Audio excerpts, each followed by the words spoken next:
capítulo 3 del libro de Daniel, pero vamos a hacer un corto repaso de lo que hay en el capítulo 2. ¿Os acordáis del capítulo 2 de Daniel, que aparece la imagen esta del sueño que tiene Nabucodonosor? ¿Os acordáis, no? Esta imagen, donde aparece la historia de los futuros imperios en esta imagen que tiene una cabeza de oro, el pecho y los brazos de plata, el vientre y las caderas de bronce, las piernas de hierro y los pies que son una mezcla de hierro y de barro. Cuando Daniel habla con Nabucodonosor, que es el emperador de Babilonia, le dice que esta imagen representa una sucesión de reinos, de imperios que iban a aparecer a lo largo de la historia. Y le dice que el imperio que él regía, el imperio del cual era el soberano, estaba representado por la cabeza de oro, pero le dice algo que a él no le gusta. Le dice, después de ti se levantará otro reino, y luego un tercer reino, y luego vendrá otro. Claro, esto ya no le gustó, porque la idea de él es que su reino dure para siempre, eternamente, no solo en la persona de él, sino en la persona de sus sucesores. Yo recuerdo, creo que en esta mañana, por algún motivo, en algún momento se hizo la pregunta, ¿por qué aparecen creencias sobre la inmortalidad del alma, la vida más allá, no? Y creo que alguien dijo, o yo dije, no me acuerdo ya, que porque los seres humanos estamos hechos para vivir, o sea, no tenemos el concepto de la muerte como algo que guay, me voy a morir, ¿no? O sea, queremos vivir, estamos hechos con vocación de vida, entonces siempre estamos buscando cosas que nos terminen afirmando la vida, que nos permitan estar anclados a la vida. Y entonces surgen ideas de cómo seguir viviendo. ¿Por qué? Porque hay una idea de perpetuación en realidad. Este concepto de perpetuación de la vida que tenemos los seres humanos se manifiesta no solo en la vida biológica, sino que se manifiesta de otra manera. Otra de las formas de perpetuación que existen en los seres humanos es la perpetuación de determinadas ideas, es la perpetuación de determinados sistemas, es la perpetuación de determinados conceptos. Entonces, cuando este monarca, que para aquella época era el líder indiscutible del mundo del siglo VI antes de Cristo, le dicen que su imperio, todo lo que él había labrado, todo lo que él había conseguido, iba a durar solamente un poco de tiempo y luego iba a venir otro, no le gusta la idea. Porque él tenía la idea de la perpetuación, de que no solo él, sino su descendencia y todo ese imperio que él había labrado dure para siempre. Con esta idea quiero que leamos el capítulo 3 del libro de Daniel, que es un relato histórico, pero con un elemento particular. El libro de Daniel tiene lo que nosotros llamamos profecía clásica, o sea, el anuncio de determinados eventos proféticos, y luego tiene toda una sección que es narrativa, pero es una sección narrativa con imágenes proféticas, o sea, con imágenes que tienen que ver también con eventos, con acontecimientos asociados al pueblo de Dios. O sea, esos hechos históricos que se narran en el libro de Daniel representan también, simbolizan aspectos de la vida del pueblo de Dios a través del futuro, o sea, en el futuro, en algún momento de la historia. Esta es la característica del capítulo 3, la característica del capítulo 6, por ejemplo, también del libro de Daniel. Entonces nosotros encontramos que dice, por ejemplo, el rey Nabucodonosor hizo una gran estatua de oro, cuya altura era de 60 codos y su anchura de 6 codos. La levantó en el campo de Dura, en la provincia de Babilonia. Tenés que recordar que Babilonia, la tierra de Sinar, donde estaba establecido Babilonia, entre los ríos Tigris y Éufrates, es tremendamente llana, es una gran llanura toda esa zona, ¿no? Y ahora él hace una gran estatua, y fíjense en lo que dice, la hace completamente de oro, toda entera de oro. ¿Qué parte de la imagen del capítulo 2 era de oro? Solo la cabeza, pero ahora aparece toda la imagen, toda esta estatua, completamente de oro. Lo otro que llama la atención es que tenía de altura 60 codos. El codo bíblico se discute que tenía entre 45 centímetros o 65, dependiendo, ¿no? Si el codo babilónico, etcétera, ¿no? Pero si ustedes suman, alguien que haga la multiplicación, a ver, los de mente rápida, 60 por 45, a ver. Venga, 60 por 0,45. 60 por 0,45, rápido. 60, casi 3 metros. ¿Sí? 2 metros, casi 3 metros, ¿sí? Muy bien. Entonces imaginaros ahora un imponente monumento de 3 metros, prácticamente 3 metros de altura, y estamos utilizando la medida más pequeña del codo, la de 45, puede ser más, de 67, ¿no? Entonces era enorme, y en una llanura se podía ver, pero además era de oro. El efecto del oro con la luz, con el sol, lo hacía todavía más resplandeciente. El oro siempre ha sido una muestra de ostentación, de una manera de mostrar el poder, la grandeza, la riqueza. Y él hace esta imagen, pero esta imagen tiene evidentemente una característica política, netamente política. Porque a continuación dice, y envió el rey Nabucodonosor a que se reuniesen los sátrapas, los magistrados y capitanes, oidores, tesoreros, consejeros, jueces y todos los gobernadores de las provincias. Hay toda una convocatoria ahí para reunir a la gente. Sí, ¿cuánto da? Ah, mucho más todavía, claro, sí. 2.700, sí, sí, sí, sí. ¿Sí? O sea, 60 por 0,45, 27 metros. Sí, sí, puede ser. Exacto, era todavía enorme. Era como el coloso de Rodas, ¿no? Que estaba a la entrada de la isla de Rodas. Sí, sí. Pues sí, impactante realmente. Muy bien, fijaros. Entonces llama a todos los que de alguna manera eran administradores de su reino, y el versículo 4 presenta una orden de él. Dice, mándase, y el pregonero anunciaba en alta voz, mándase a vosotros, oh pueblos, naciones y lenguas. Quiero que notéis una cosa. Hay una cuestión también universal. Pueblos, naciones, lenguas, todos los dirigentes políticos que gobernaban el imperio. Hay un llamado y una invitación a todos ellos. El versículo 5 dice que al oír el son de la bocina, la flauta, el tamboril, bueno, toda la orquesta que estaba preparada ahí para esto, dice, os postréis y adoréis la estatua de oro que el rey Nabucodonosor ha levantado. Versículo 6. Y cualquiera que no se postre y adore, inmediatamente será echado dentro del horno de fuego. El versículo 7 dice que cuando finalmente se da la inauguración de esta gran imagen, de esta gran estatua, esta gran orquesta que él tenía preparado empieza a sonar y todos los que estaban presentes pues se postran delante de esta imagen. Hay un acto de reconocimiento. Yo creo que decía esta mañana el concepto del emperador Dios en el Imperio Romano, pero esta es una idea que surge en Babilonia. O sea, esta unión de lo político con lo religioso surge en Babilonia. Esta unión del poder imperial unido a la divinidad surge en Babilonia, porque los emperadores babilónicos se hacían reconocer como dioses también. Y aquí nosotros encontramos que hay un mandato. Cuando suenen todo esto, todos tenían que postrarse delante de la imagen.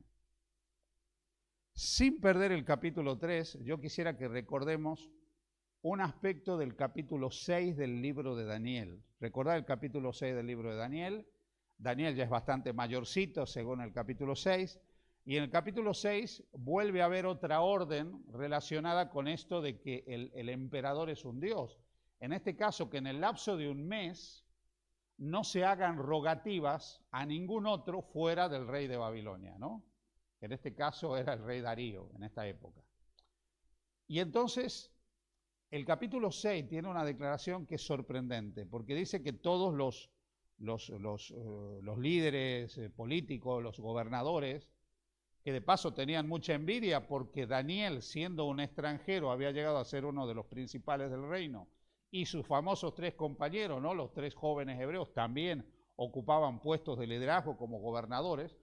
Pues claro, los locales se sentían muy incómodos de que estos extranjeros, que eran de un país derrotado, que a veces habían sido traídos incluso como esclavos, ahora ocupen esos lugares, ¿no? Un poco como el caso de José, que terminó siendo virrey del faraón. Entonces, cuando se da la orden de que nadie ore a otro dios fuera del rey, y que esta ley, este decreto de Media y de Persia era inamovible, o sea, las leyes medo-persas, una vez que se votaban, no se revisaban, por así decirlo, todos aquellos que conocían a Daniel sabían que Daniel no iba a hacer caso a esta orden. Y hay una parte en el capítulo 6 que yo quiero que leamos, porque esto nos va a ayudar a entender todo lo otro también. Fijaros, dice, entonces dijeron, el versículo 5, entonces dijeron aquellos hombres, no hallaremos contra Daniel ocasión alguna para acusarle, si no la hallamos con él, ¿qué dice a continuación? en relación con la ley de su Dios. Fijaos qué interesante, ¿no? Dice, a ver, contra Daniel no vamos a encontrar absolutamente nada que le acuse, a menos que le busquemos algo en relación con sus creencias, con la ley de su Dios, porque sabían que él observaba la Escritura y seguía las prescripciones de la Escritura.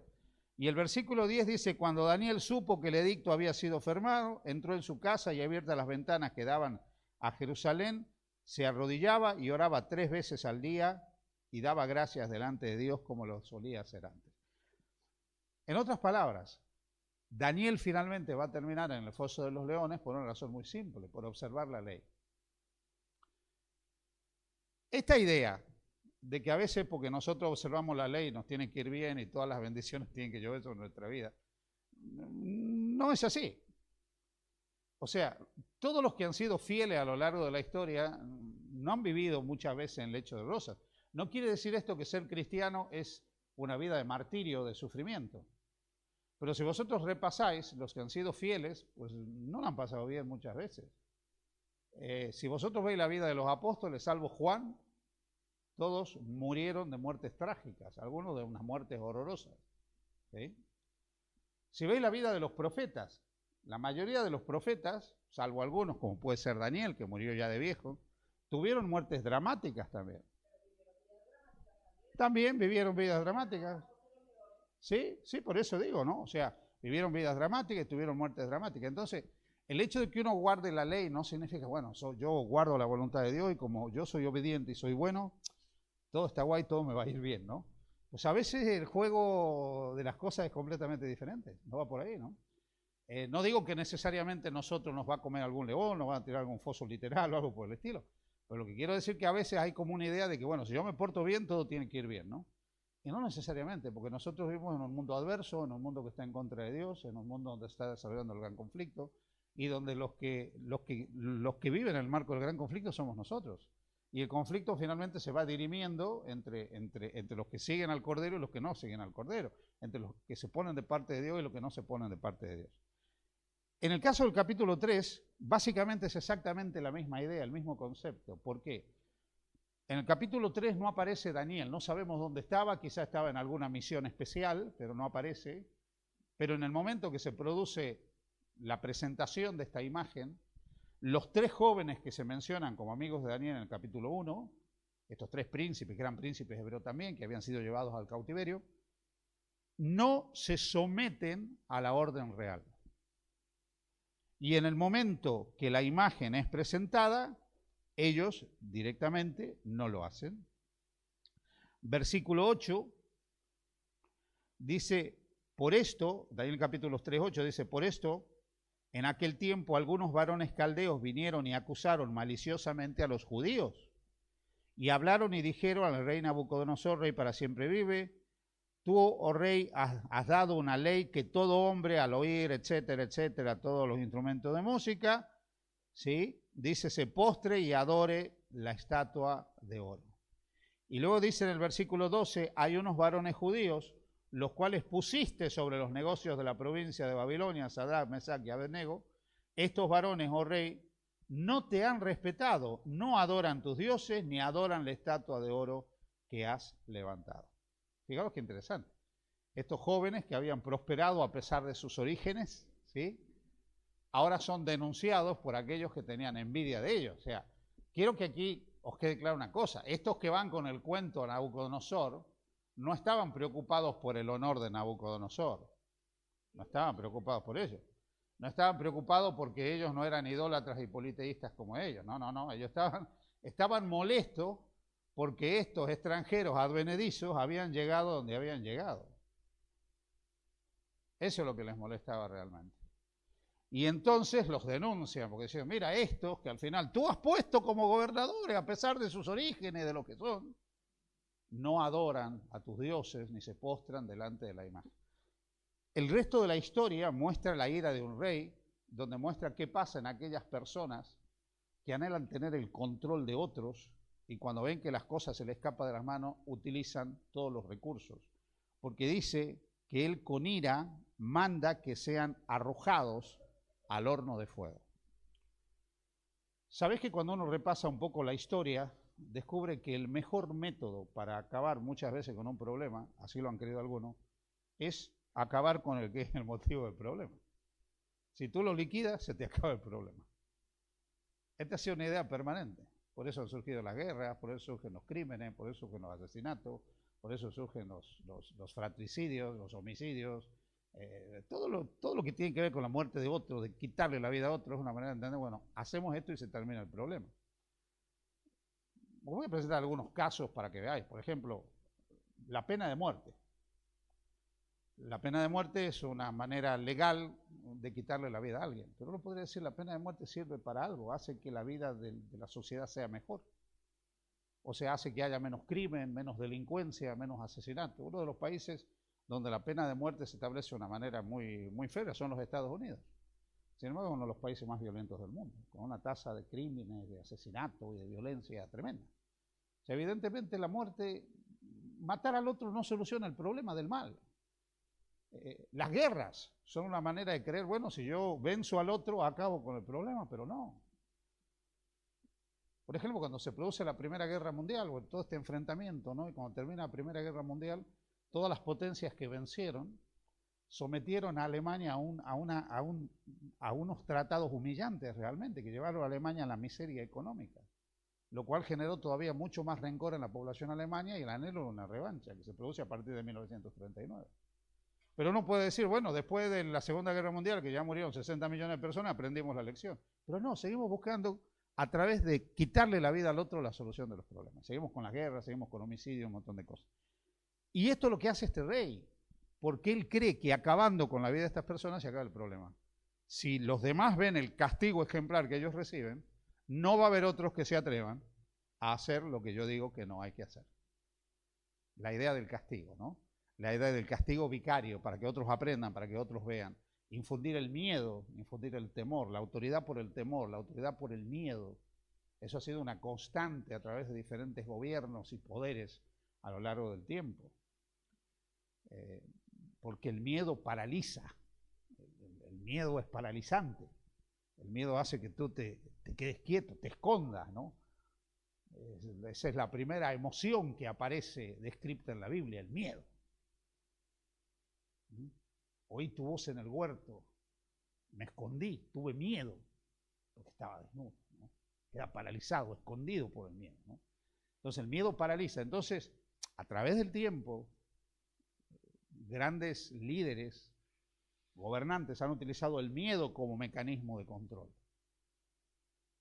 El miedo se utiliza como mecanismo de control. Se ha utilizado a nivel político, se ha utilizado a nivel religioso para poder controlar. Todo lo que meta miedo es puesto para controlar de alguna manera. Y aquí viene la otra parte del relato, que es lo que dice a continuación. El versículo 17, cuando le dicen por qué ellos no hacen lo que el rey ordenaba. Y el versículo 17, he aquí nuestro Dios, a quien servimos, puede librarnos del horno de fuego ardiendo, y de tu mano, oh rey, nos librará. Un acto de fe tremendo, una confianza en la palabra de Dios extraordinaria. Ellos dicen que creen que Dios tiene poder para poder librarlos. Y confían en que Dios lo haga, pero a continuación se sujetan a una voluntad de Dios que ellos no conocían, porque la voluntad de Dios no la conocemos finalmente hasta que se cumple. Y aquí viene la expresión, y si no nos libra del horno de fuego, y si no nos libra de morir en el horno de fuego, de todas maneras, no nos postraremos delante de la estatua, no adoraremos a tus dioses. Pensad por un momento en el desafío que ellos le están planteando al soberano más grande del mundo en aquella época, lo están desafiando. Esto me recuerda un poco al valor que tiene Lutero en la dieta de Worms, cuando lo presentan delante del soberano en cuyos dominios no se ponía el sol. El hombre que llegó a tener más posesiones que nadie a lo largo de la historia universal, que dominaba en 4 continentes, ¿sí? América, Europa, Asia, África. Carlos V, aquel que vivía en el absolutismo monárquico, cuya palabra era la ley, era la norma. Y ahora cuando él ordena que Lutero se retracte, Lutero se planta y dice, mi conciencia está sujeta a la palabra de Dios. Dice, a menos que se me demuestre con argumentos extraídos de las Sagradas Escrituras y no con los escritos de papas y concilios que se contradicen muchas veces, no puedo ni quiero retractarme. Y pronuncia la famosa frase, Dios me ayude, amén. Valor, ¿no? Hay que tener valor en esas circunstancias para decir eso. Bueno, aquí nosotros vemos el caso de estos varones judíos, vemos el caso de Lutero, pero vemos el caso de muchos cristianos que a lo largo de la historia han decidido plantarse, es decir, nosotros elegimos mantenernos de este lado, no pasar más allá. El capítulo 3 de Daniel, que presenta la adoración de esta imagen, nos muestra algo que en el futuro el cristianismo, la iglesia cristiana va a tener que enfrentar. Con la idea de lo que hemos ido hablando, vamos ahora al capítulo 13 de Apocalipsis, que lo leímos rápidamente esta mañana.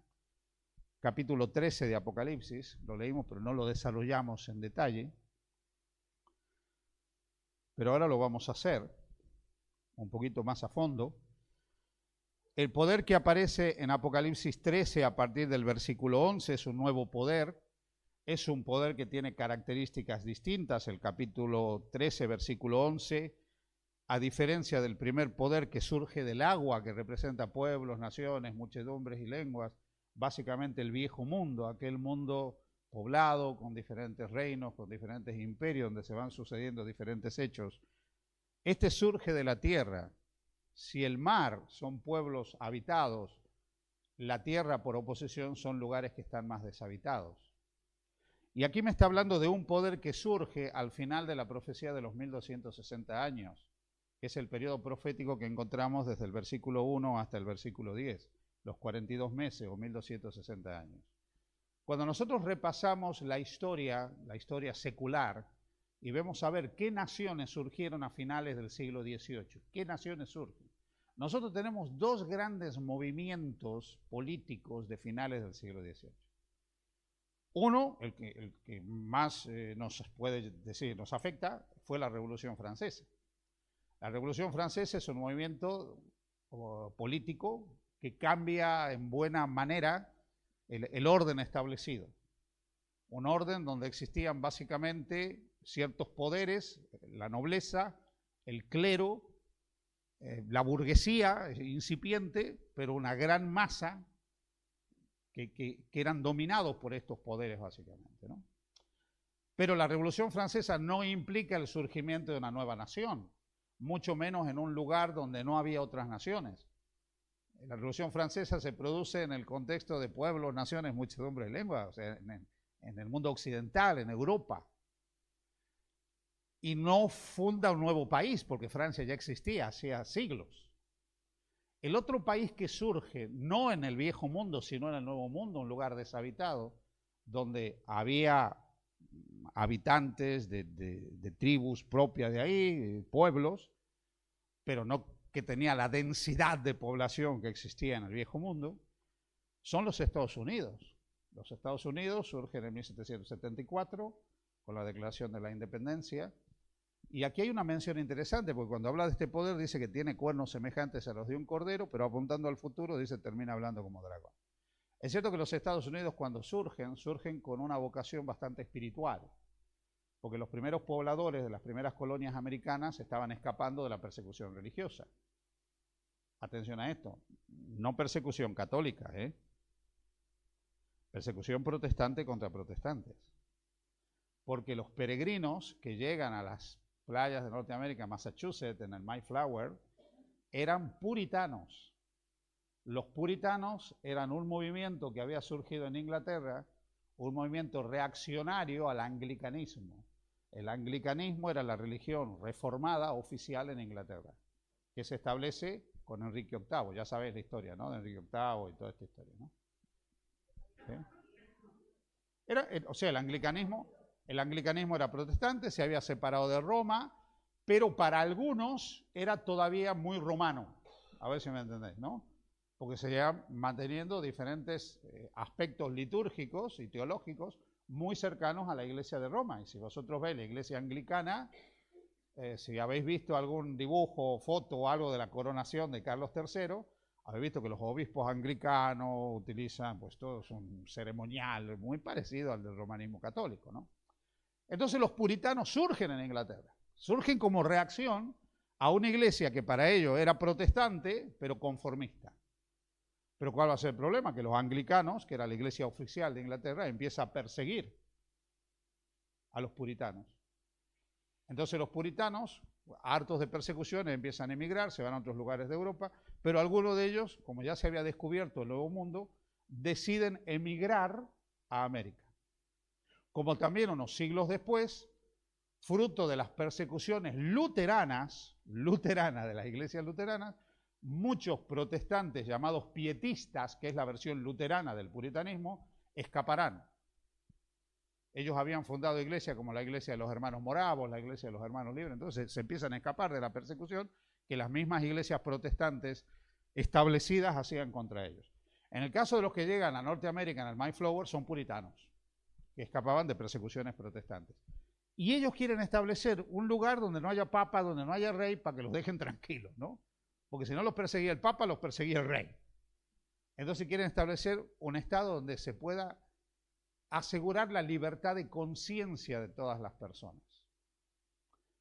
Incluso, fijaros, en tierras protestantes también los católicos eran perseguidos. Y un grupo de católicos van a llegar también a las playas de Norteamérica, que venían de lugares ingleses e irlandeses donde había mayoría católica, pero eran perseguidos por los anglicanos y por los puritanos, ¿sí? Y fundan también un estado, el estado de Maryland, bueno, la colonia de Maryland. Maryland, ¿qué significa? Maryland, tierra de María. La bautizan como tierra de María en honor a la Virgen María. ¿Entendés? O sea, finalmente la gente, da igual quién te persiga, tú lo que quieres es vivir en paz. ¿Sí?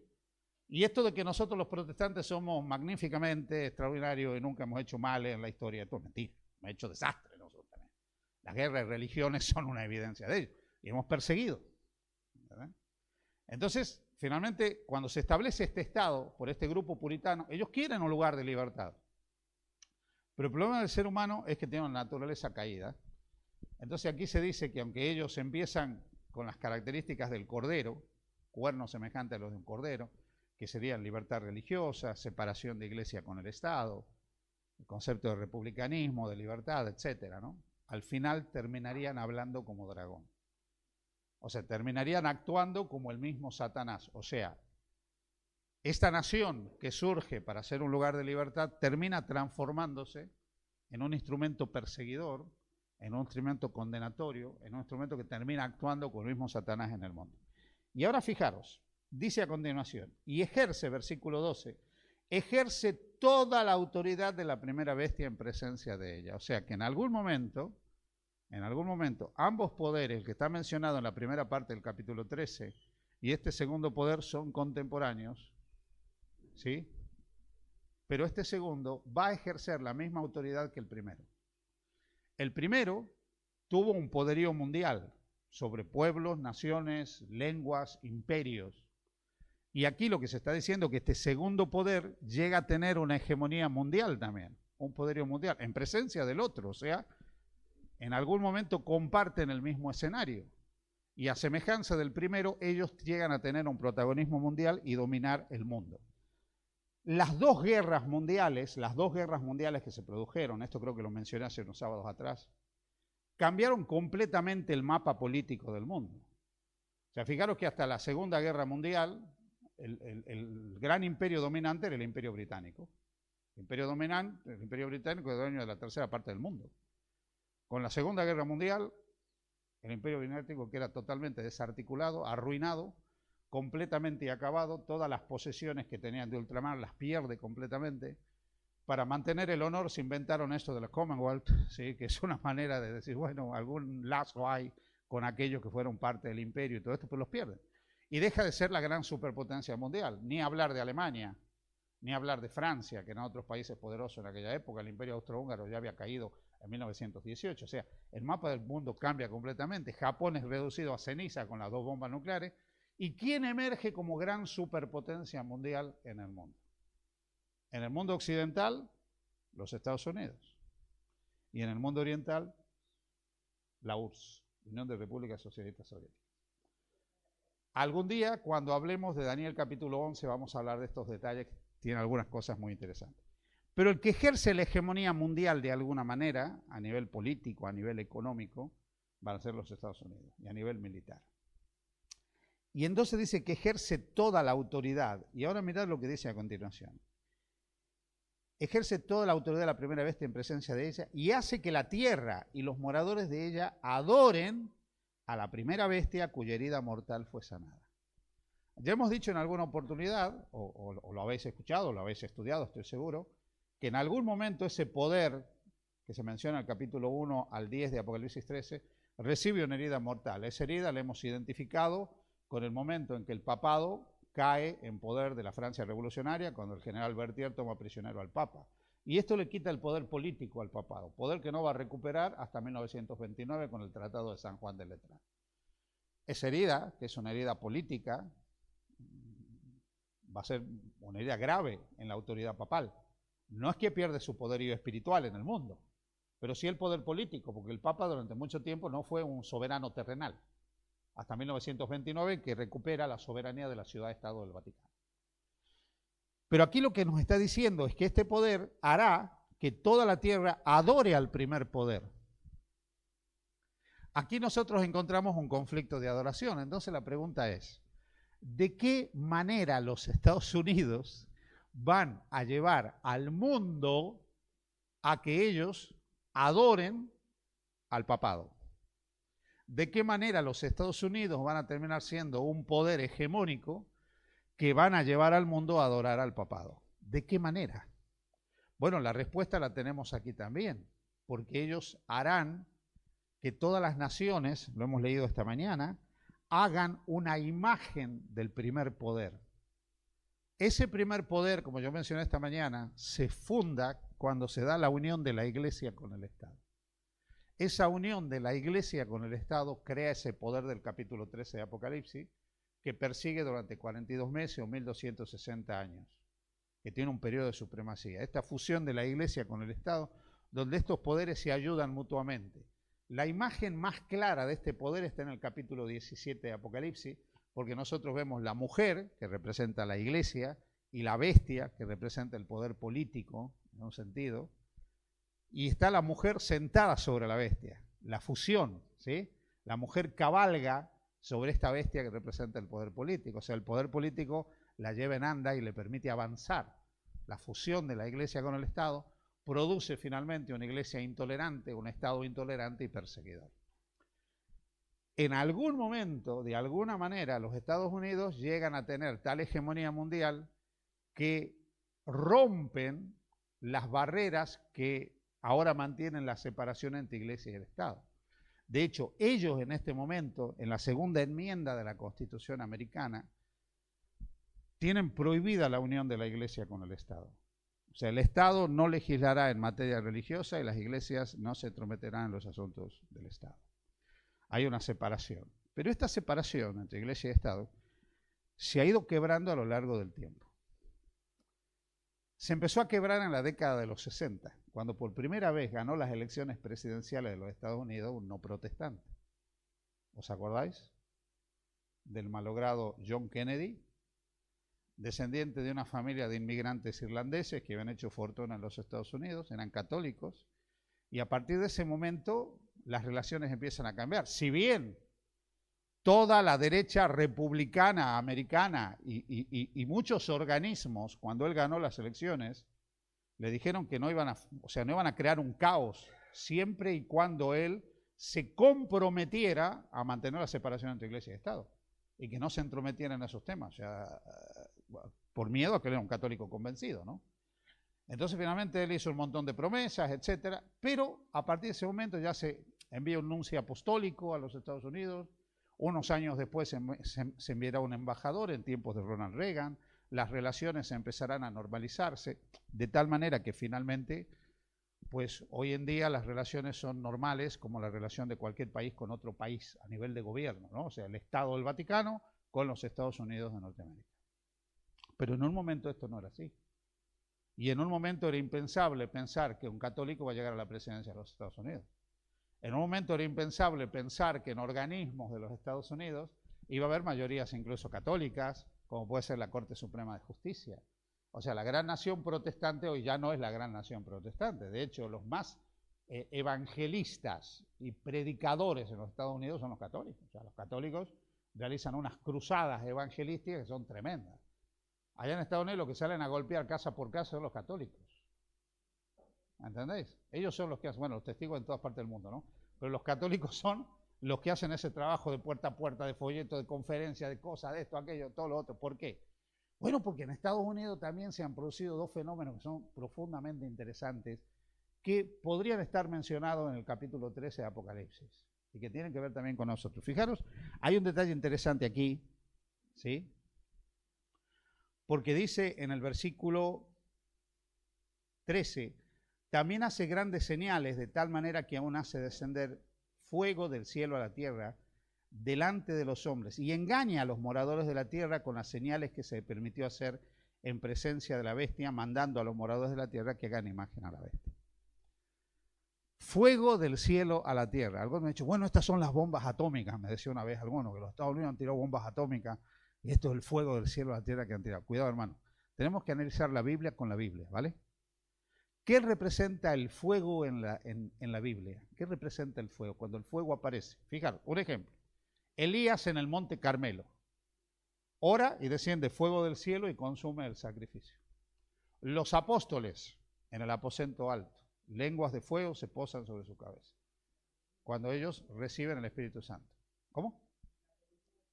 La columna de fuego, un símbolo de la presencia de Dios. El fuego está asociado a la presencia de Dios. Entonces, cuando dice que desciende fuego del cielo a la tierra, vamos a leer esto en términos bíblicos. Quiere decir que de alguna manera en este lugar, en este país, va a haber manifestación engañosa por lo que está diciendo, porque engaña con un fuego que desciende aparentemente del cielo a la tierra. Esto quiere decir, se van a producir falsas manifestaciones del Espíritu Santo. Falso derramamiento del Espíritu Santo para engañar. Y entonces ahí nos tenemos que remitir un poquito a la historia eclesiástica. Vamos al año 1909. Año 1909, Estados Unidos estaba lleno de iglesias protestantes en esa época, el catolicismo era un buen grupo gracias a los inmigrantes italianos, irlandeses o franceses, pero la mayoría de Estados Unidos seguía siendo tremendamente protestante, con una iglesia al sur de los Estados Unidos, que era la Iglesia Bautista del Sur, que era la confesión protestante más numerosa del mundo en esa época, ¿no?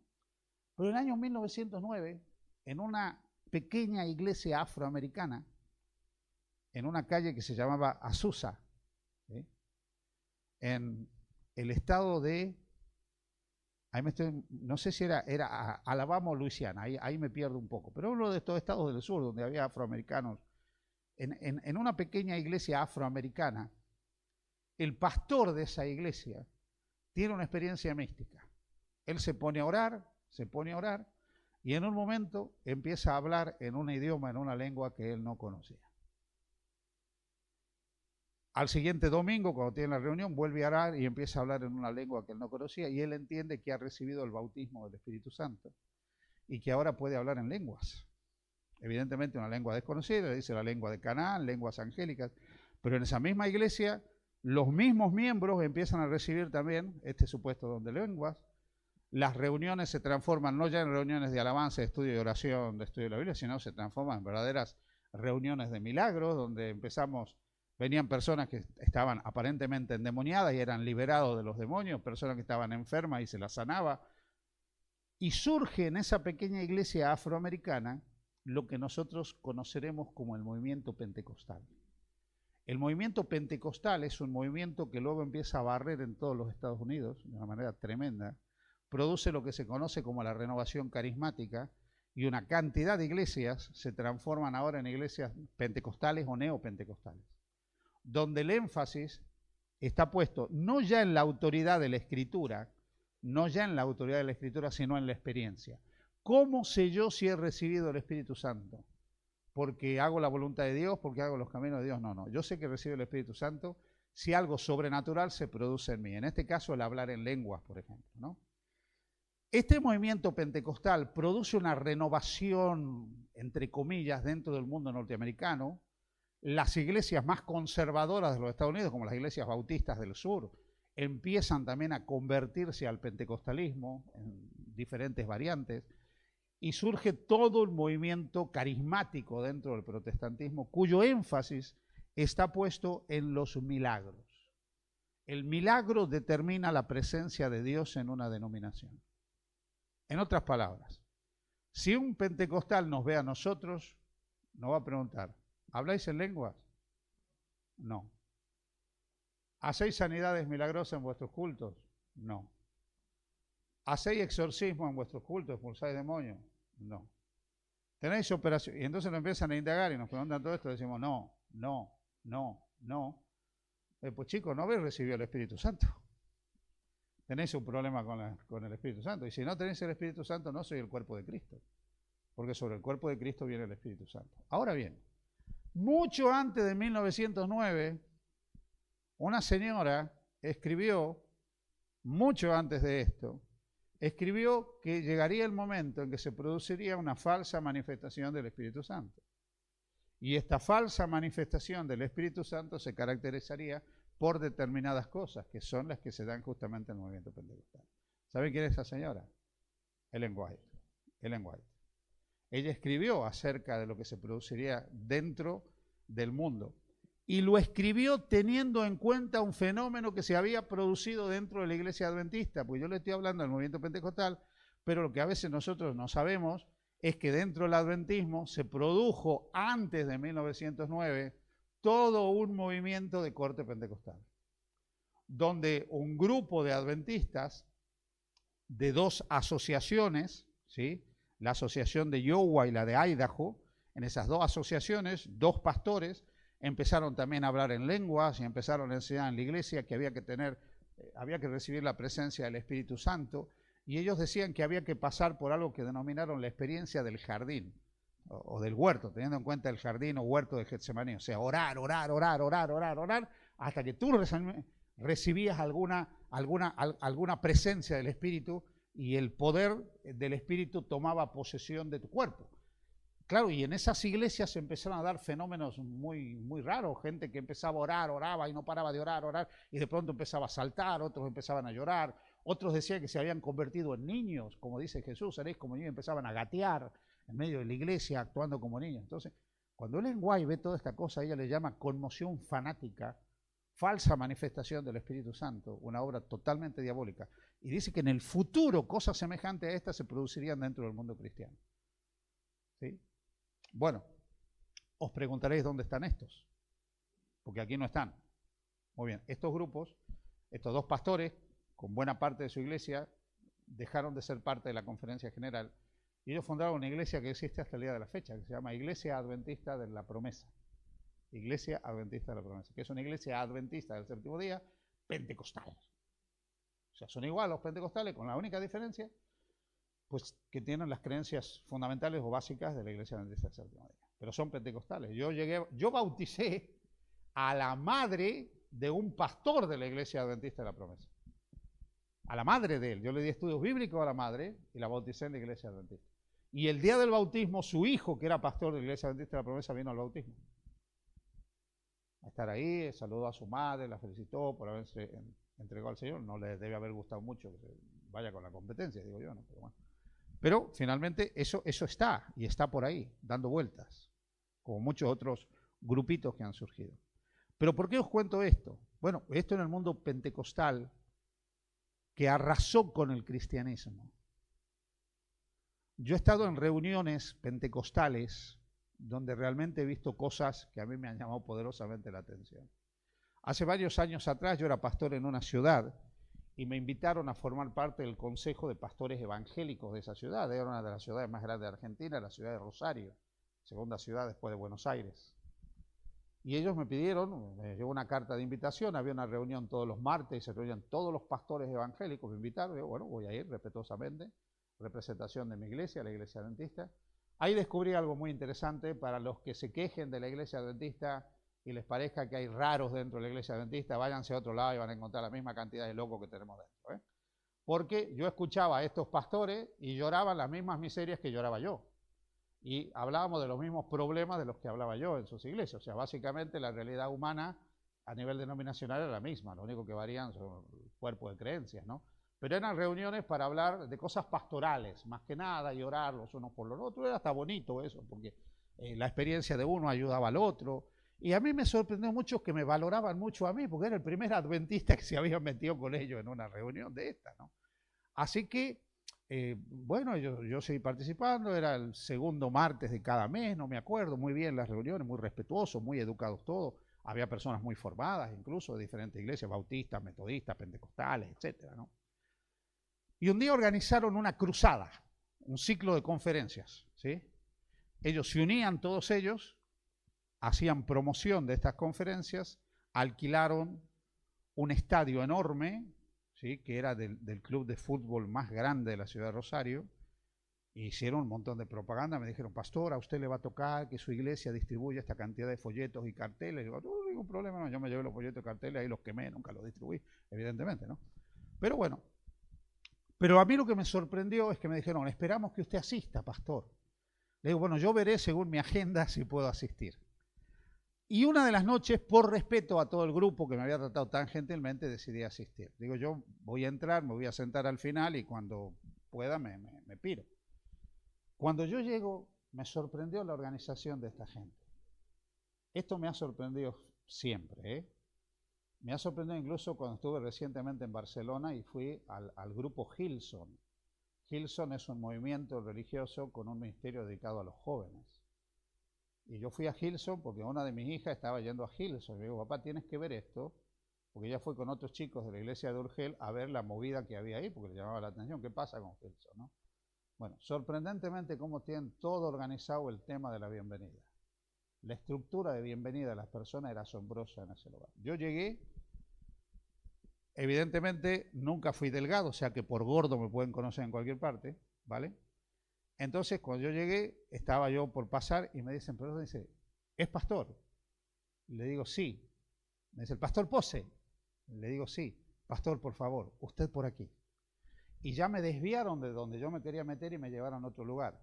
Estaba toda la zona donde estaban los asientos, toda la primera fila de asientos, llena de asientos de color blanco, todavía me acuerdo, color blanco, y ahí estaba el asiento de los pastores, color blanco para los pastores, la pureza impoluta, ¿no? Ahí estábamos todos sentados. La cosa vino más o menos bien, la música, ya sabéis que esto le gusta la pachanga, el ruido, bla, bla, bla, bueno. Y entonces en un momento se para uno de los que dirigía, dice, bueno hermanos, ha llegado el momento de orar por las personas que tengan la necesidad de la unción y que se produzca un milagro en sus vidas. Aquí están los ungidos de Dios. Voy a pedir a los ungidos que se pongan de pie. Todos los pastores que estaban ahí se pusieron de pie. Yo miré para lo que todo digo, también me paro, ¿eh? Así que me puse de pie y entonces dije, ahora voy a pedir al público que tenga necesidad de oración que se ponga delante de uno de estos ungidos, porque estos ungidos van a orar para que el poder del Espíritu obre en su vida. Y yo digo, en la que me he metido. Pero digo, bueno, si hay que orar, se ora. Pero claro, yo oro como pastor adventista. Y entonces veo que delante mío se empieza a poner una fila enorme de personas. Y aquí al del lado, y al del lado, y al del lado, lleno de gente. Y entonces, claro, yo como acostumbro, le digo a la primera persona, le digo, bueno, hermano, le digo, desea que oremos por alguna cosa, tiene algún motivo de oración. Pastor, para que me sane de la úlcera y no sé qué cosa. Bueno, hermano, vamos a orar. Entonces yo empiezo a orar por el hermano. Como oramos nosotros, Señor, te pido que lo... ¡Bum! Se me cae al suelo el tipo. Se me cae al suelo. Yo me voy a ayudarlo porque se me había caído en el suelo y viene un grupo de diáconos y me dice, ¡no lo toque! ¡No lo toque! Entonces yo me quedo asustado y me quedo quieto, claro, porque esto no está... Estas cosas yo no las había vivido nunca. Imaginaos, dentro de la iglesia adventista solo se me cayó alguno que tropezó delante mío, pero nunca, ¿sí? Entonces el tipo se me cae... Viene un grupo de diáconos y lo lleva, tipo camilleros, tenían todo montado ahí, tremendo. Y entonces viene, se me para otro y yo nuevamente, así en plan formal, le digo, ¿usted desea que ore por él? ¡Bumba! Se me cae al suelo de nuevo. Y viene un tercero y digo, aquí se me están cayendo todos. Y otro, gloria a Dios, el Espíritu Santo se está manifestando. Cuando yo vi 3 o 4 que se me cayeron, digo, hasta luego Lucas, me piré y los dejé pagando. ¿Me entienden? Bueno, todas estas movidas existen más allá del mundo que nosotros conocemos y más allá de cosas que nosotros hemos visto. Surgen en los Estados Unidos, todo esto aparece en los Estados Unidos. Pero en los Estados Unidos en 1950, no ya en 1909, aparece otro fenómeno. en la universidad católica más prestigiosa de los Estados Unidos, que es la Universidad de Notre Dame, una universidad jesuita muy importante, con muchas personas que estudian, sacan unos másteres, unos doctorados de primer nivel en ese lugar. En ese lugar, un día en que un sacerdote con un grupo de estudiantes estaba rezando el rosario, se produce un derramamiento del Espíritu Santo en ellos. Y a que no sabéis qué empezaron a hablar. Empezaron a hablar en lenguas también, en lenguas misteriosas. Y luego se empezaron a reunir y empezaron a invitar personas y traían personas, una para que las sanen de esto, otra para que las exorcicen de aquello.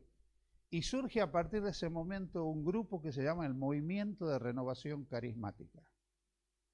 Ese movimiento, el Movimiento de Renovación Carismática, es el que ha tendido los puentes, porque es la versión católica romana del pentecostalismo finalmente.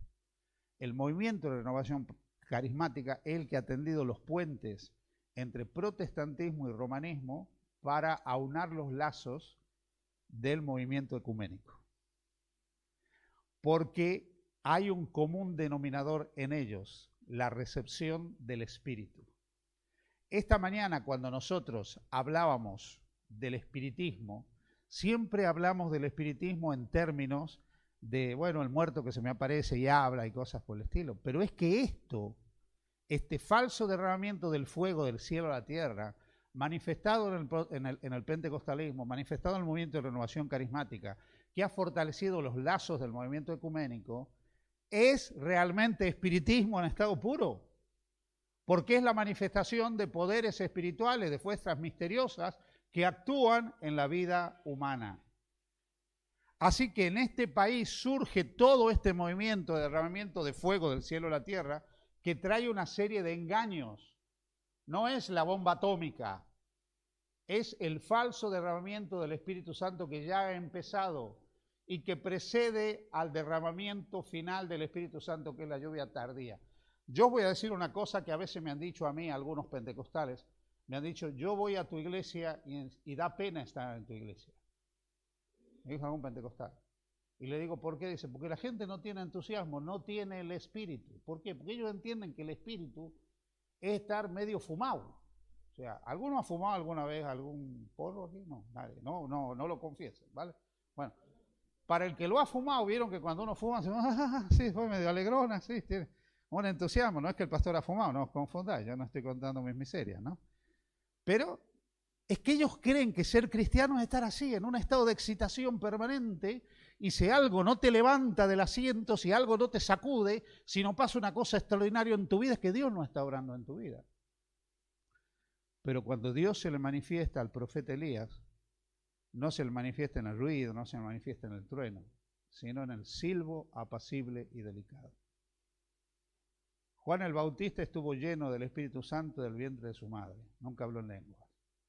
Jesús estaba lleno del Espíritu Santo, nunca habló en lenguas. Los únicos que se cayeron ante la presencia de Jesús alguna vez fueron los que estaban poseídos por algún demonio o eran enemigos de Jesús, cuando lo van a tomar prisionero al huerto de Getsemaní. O sea, todo esto de las caídas, todo esto de estas manifestaciones, no tiene nada que ver con la forma en que se vive el Evangelio. Pero todo empieza aquí. Y todo esto va a contribuir en algún futuro a que finalmente se borre esa separación de la iglesia y el Estado, se pueda hacer la imagen de la bestia y se pueda imponer leyes religiosas, porque ellos mandarán a los moradores de la tierra que hagan la imagen de la bestia, unión de la iglesia con el Estado, y que ninguno pueda comprar ni vender, e incluso sea muerto si no acepta la marca de este poder o el número de este poder. Evento futuro, ¿sí? Pero ese momento llega finalmente en algún momento. Y la pregunta es, frente a eso, ¿cuál será la actitud de cada uno de nosotros? Porque finalmente será lo mismo que lo que le pasó a los 3 amigos de Daniel frente a la imagen de Nabucodonosor, o lo mismo que le pasó a Daniel frente al hecho de tener que orar al rey Darío como si fuera un dios. Pero aquí viene el tema, nosotros a veces decimos, bueno, cuando llegue ese momento, pero es que en realidad hoy ya estamos nosotros, que hoy tenemos que tomar decisiones en este sentido. Jesús dijo, el que es fiel en lo poco, en lo mucho es fiel, y el que es infiel en lo poco, en lo mucho es infiel. O sea, si yo estoy esperando que venga una gran prueba, como para que yo, bueno, cuando venga la gran prueba final y haya que decidir entre la imagen de la bestia y estos poderes políticos, religiosos unidos que van a imponer cosas, y ahí yo me voy a manifestar como creyente, pues vamos a tener un problema. Vamos a tener un problema porque si ahora yo no me manifiesto como creyente, yo ahora no estoy conectado a Jesús, yo ahora no vivo del lado de Jesús, y ahora yo no me posiciono del lado de la palabra de Jesús, lo voy a tener un poco complicado. Y me va a pasar básicamente lo que le pasó a la gordita que yo les conté aquel día, ¿no? Que les conté esta gordita que estaba en la iglesia, voluminosa, generosa, y unos chavales en pleno carnaval entraron disfrazados de diablo, apagaron las luces de la iglesia, y cuando la encendieron, los que estaban disfrazados de diablo hicieron dentro de la iglesia, ¿no? Salieron todos corriendo, todos escaparon por un lugar, la hermana que era gruesa, le costó mucho, y tiró por una ventana y trató de salir por la ventana, pero el cuerpo no le daba para salir de la ventana. Y entonces este chaval que se hacía pasar por el diablo se le fue acercando para asustar a la pobre hermana, y ella lo miró y le dijo: señor diablo, usted no se confunda. Yo hace muchos años que vengo en esta iglesia, pero siempre lo he tenido usted en una parte de mi corazón, ¿no? Entonces, oye, que nos termina pasando eso, porque tal vez no nos hemos rendido del todo al Señor, ¿no? En algún sentido. Entonces, es hoy cuando nosotros tenemos que tomar las decisiones relativas en este conflicto de adoración, ¿dónde nos posicionamos? ¿De qué lugar nos ponemos?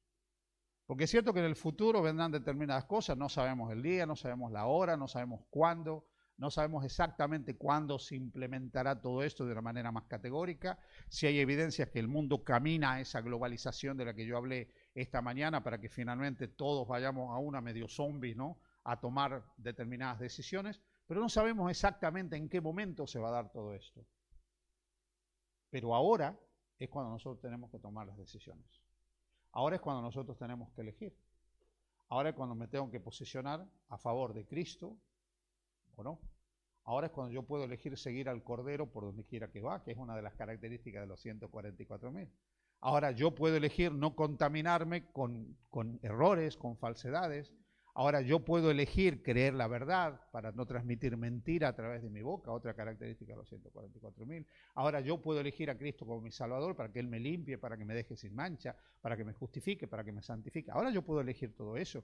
Ahora yo me puedo posicionar, yo puedo tomar decisiones. Llegará el momento en que será muy difícil si yo no he aprendido a decidir que yo decida. Entonces, cuando nosotros vemos el escenario del tiempo del fin y finalmente vemos la iglesia, sí, la iglesia finalmente va a enfrentar momentos complejos, momentos duros. Como yo decía esta mañana, no lo vamos a evitar, pero sí podemos amortiguar el golpe si nosotros nos ponemos del lado del Señor, porque de alguna manera cuando nos ponemos del lado del Señor eso nos advierte y podemos confiar en que el Señor nos va a ayudar, nos va a sostener. Y termino con una historia. Jesús da el Sermón del Monte en el año 31 de la era cristiana. En el año 31 de la era cristiana, entre las cosas que Jesús le dice a sus discípulos es que Jerusalén sería destruida, que los judíos serían llevados cautivos a diferentes naciones, que comenzaría el tiempo del pisoteo gentil sobre la ciudad de Jerusalén, que Jerusalén sería hollada por ejército y no quedaría piedra sobre piedra que no sea derribada del templo de Jerusalén. Y esto lo digo porque a veces me dicen: pastor, ¿para qué sirve conocer las profecías al fin y al cabo? ¿Para qué? Si no me salva el conocimiento, ¿no? Muy bien. Los discípulos de Jesús escucharon lo que Jesús les dijo. Pasó el año 31, no pasó nada. Pasó el año 41, no pasó nada. Pasó el año 61, no pasó nada. Ya habían pasado 30 años. Pero el año 66, luego de unas revueltas que hubo en Palestina, los romanos dijeron: estamos cansados de los judíos. Los judíos viven montando el Belén, ¿sí? Así que mandaron un ejército dirigido por el general Sestio Galo y pusieron sitio a la ciudad de Jerusalén. Sabía que antiguamente las ciudades las rendían por sitio a través del hambre, porque si no podía entrar nada dentro de la ciudad, la gente se terminaba muriendo de hambre. Entonces la sitiaron. Pero Sestio Galo escuchó que había un grupo de soldados egipcios que se habían organizado y que venían para ayudar a los judíos. Y entonces, como no tenía muy claro si esto era cierto o no era cierto, y no tenía suficientes fuerzas ni vituallas para mantener el cerco, levanta el sitio de Jerusalén a fines del año 66 de la era cristiana. Los judíos, cuando ven que los romanos se van, atacan a la retaguardia romana y en una escaramuza los derrotan y creen que ya habían liberado Palestina del yugo romano, etcétera, ¿no? ¿Qué hicieron los cristianos que estaban dentro de Jerusalén?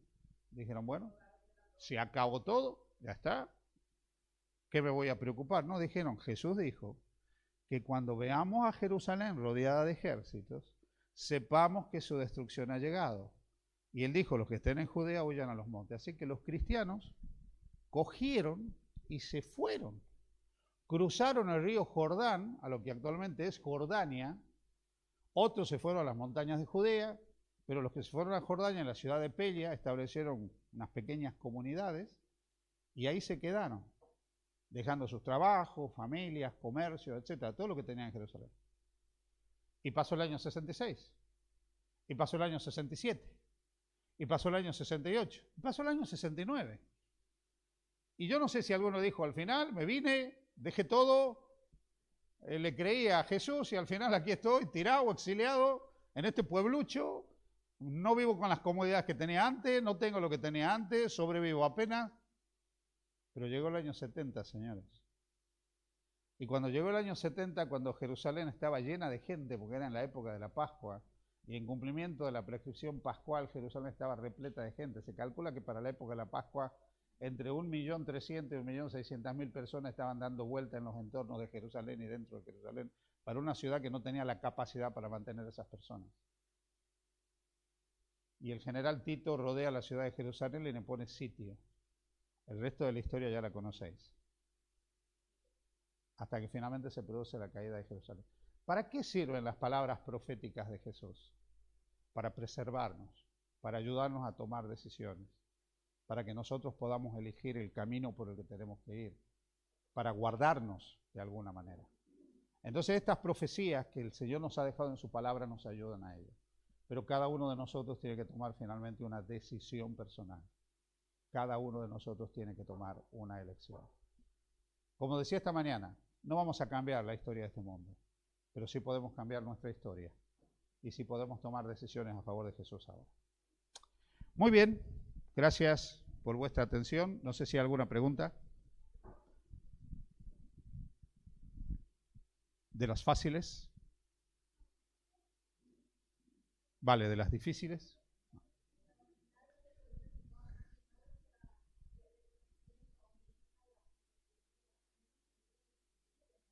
Claro, claro, claro que sí. El conocimiento nos ayuda a darnos cuenta de lo que es correcto, lo que es incorrecto, a definir finalmente nosotros una escala de valores, ¿no? De cómo entendemos las cosas, de qué está bien y qué está mal, ¿no?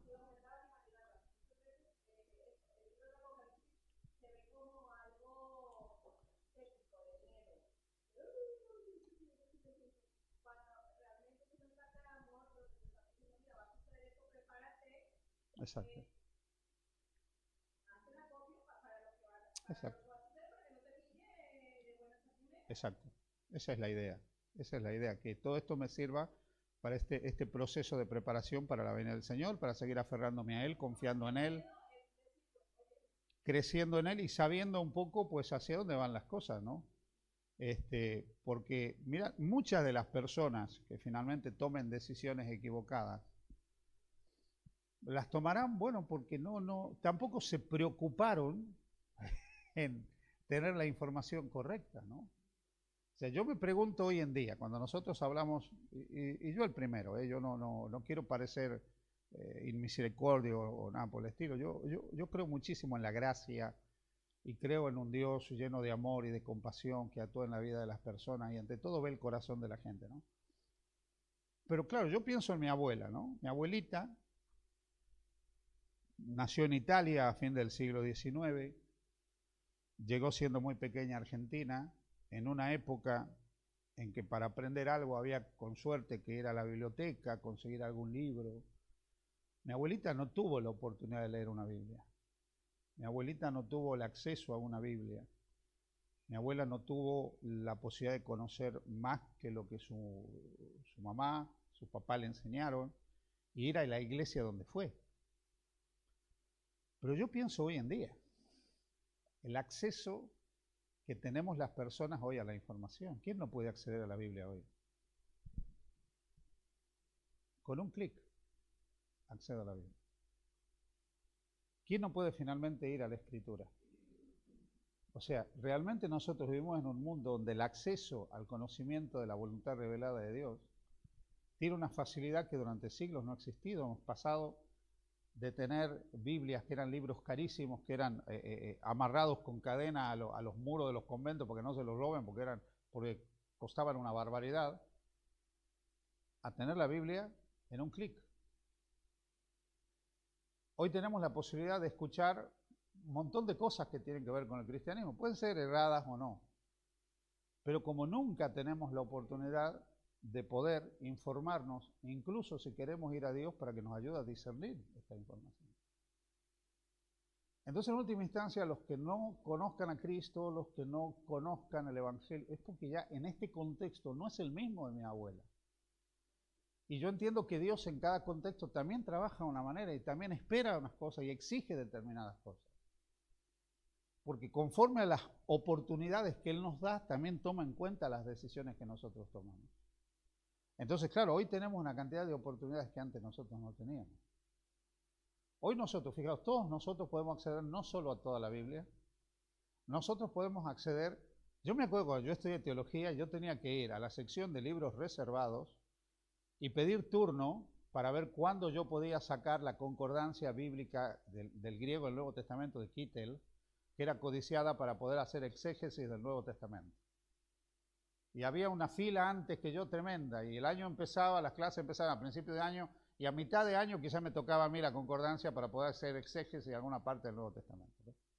Hoy tienen léxicos de la Biblia aquí los tenéis. Con el móvil podéis llegar a los léxicos de la Biblia. Tenéis comentarios bíblicos a los que podéis acceder. Tenéis todos los tomos del comentario bíblico adventista, tenéis el tomo 7 del diccionario bíblico adventista. Tenemos toda la biblioteca de los libros de lenguaje. A ver, no me digáis que no vivimos en una época en que podemos acceder a la información.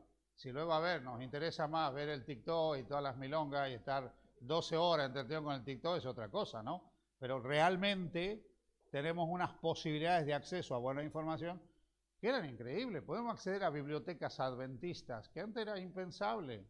¿Sabéis que tenemos libros adventistas en la red, no? O sea que podéis acceder y los podéis bajar, una cantidad de libros, pero podéis acceder incluso a libros cristianos, teológicos, buenísimos, extraordinarios. O sea, tenemos unas probabilidades hoy, pero yo creo que el problema es que no tenemos ganas, porque estamos en un mundo tan difícil, tan atareado, tan ocupado. Y yo no sé si os pasa a vosotros aquí lo que muchos hermanos me solían decir: pastor, vivo cansado, me decían, vivo cansado, porque me levanto muy temprano, me acuesto tarde, vivo cansado, no encuentro tiempo para leer la Biblia, no encuentro tiempo para esto.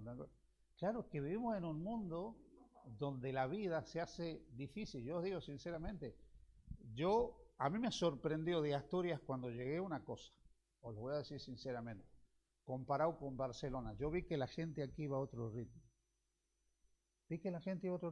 Dije, estos tienen una marcha menos, van un poco más frenados, porque vi a la gente más tranquila. Yo no sé si será por el entorno, las montañas, el clima, porque no hay los horrorosos atascos que hay. Yo me acuerdo cuando salía de Cerdaniola para ir a hacer una visita.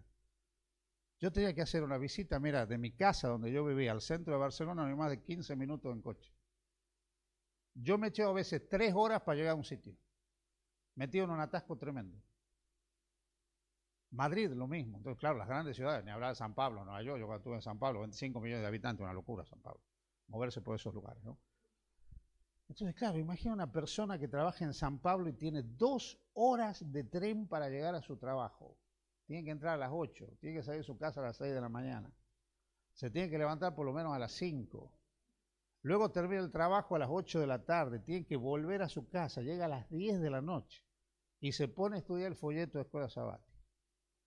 Lee el primer versículo y se queda dormido. O sea, es tremendo el mundo en el que nosotros estamos viviendo. ¿Sí? Sí, ojalá. Pero, a ver, y eso es comprensible, pero a pesar de todo, también hay que tomar decisiones y ver de qué manera yo hago, ¿no? Y entonces, claro, fijaros, y ya termino, para que no os durmáis, pero habéis dormido siesta, así que no os quejéis, ¿sí? No puedo leer la Biblia, fantástico. Tengo 2 horas en el tren para llegar a mi trabajo. Pues vete escuchando la Biblia, porque ahora la puedes escuchar. Ahora tienes audiolibros. lo que les quiero decir, el mundo de las posibilidades de formación hoy son tremendas. Simplemente alguien quiere que no aprendamos, alguien quiere que no conozcamos, alguien quiere que no crezcamos, alguien quiere que no nos desarrollemos. ¿Sabéis por qué? Porque el pueblo perece por falta de conocimiento. El conocimiento, uno dice, ¿me salva Cristo? Sí, siempre. Tu Salvador es Cristo, pero conocer te ayuda a ir por el camino de la salvación. Te ayuda realmente a tomar decisiones, a formar una ética correcta. Y hoy tenemos una cantidad de oportunidades. Entonces, en este escenario del tiempo del fin, es cierto que la cosa viene complicada, difícil, dura, pero tenemos más oportunidades de prepararnos que en ninguna época de la historia. Y eso lo tenemos que aprovechar, porque llegará el momento en que no tendremos esas posibilidades. Este es el momento de aprovecharlas. Este es el momento de acceder al conocimiento, a la formación, a la preparación, de aprender, de crecer en la gracia y en el conocimiento de Jesucristo. Muy bien, hermanos, terminamos con una oración. Si os parece, nos ponemos de pie para orar. Oramos. Querido Padre, te damos gracias por este sábado maravilloso, feliz, en que podemos descansar, no solo físicamente, sino espiritualmente, renovando nuestras vidas, acercándonos a ti, teniendo comunión contigo, comunión entre nosotros. Y al ver la luz de tu palabra, te rogamos que nos ilumines, que nos guíes, que nos ayudes para que podamos prepararnos cada día más para aquel día maravilloso de la venida de tu Hijo. Sabemos que hay muchas cosas difíciles de entender, que nos cuestan, pero ilumina nuestras mentes con tu espíritu, guiándonos a un conocimiento cada vez mayor de tu palabra. Pero no solo a ser oidores y conocedores, sino ante todo a vivir, Señor, tu palabra, a internalizarla de tal manera que tu palabra se haga carne y se haga vida en cada uno de nosotros. Gracias por todo. En tus brazos de amor nos encomendamos, en el nombre de Jesús. Amén. Muy bien, que el Señor...